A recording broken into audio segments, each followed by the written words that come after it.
Во тек е тендерската постапка за избор на економски оператор кој ќе ги изготви ажурираните геодетски подлоги кои се неопходни за планската програма за изработка на генералниот урбанистички план, рече раководителката на секторот за урбанизам Емилија Сларидис Јаневска на последната седница одговарајќи на советничко прашање во врска со генералниот урбанистички план. Согласно трипартитниот договор потпишан минатата година помеѓу општина Куманово, Министерството за транспорт и врски и Агенцијата за планирање на просторот, општината треба да ја обезбеди планската програма, која за изработка е доверена на јавното претпријатие Куманово план.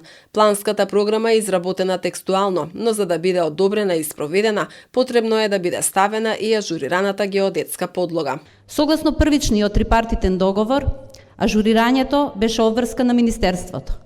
Меѓутоа, по неколку обраќања ни беше кажано дека доколку чекаме да ни биде изготвена ажурираната геодетска подлога од страна на Агенцијата за катастар на недвижности и на Министерството, ќе треба да почекаме малку подолг временски период, односно после град Скопје, после град Тетово, дури тогаш ќе дојдеме ние на ред.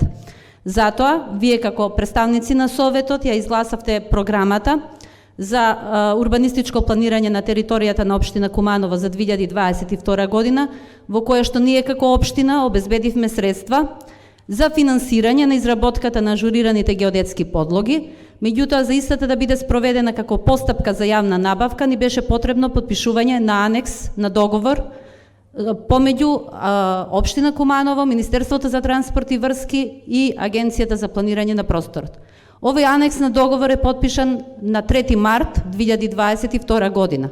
Веднаш е пристапено кон изготвување на тендерска постапка и во овој момент тендерската постапка е во тек за избор на економски оператор кој ќе ги изготви ажурираните геодетски подлоги. Рокот за изработка на генералниот урбанистички план согласно трипартитниот договор е 36 месеци, откако општина Куманово ќе ја достави одобрената планска програма на Агенцијата за планирање на просторот.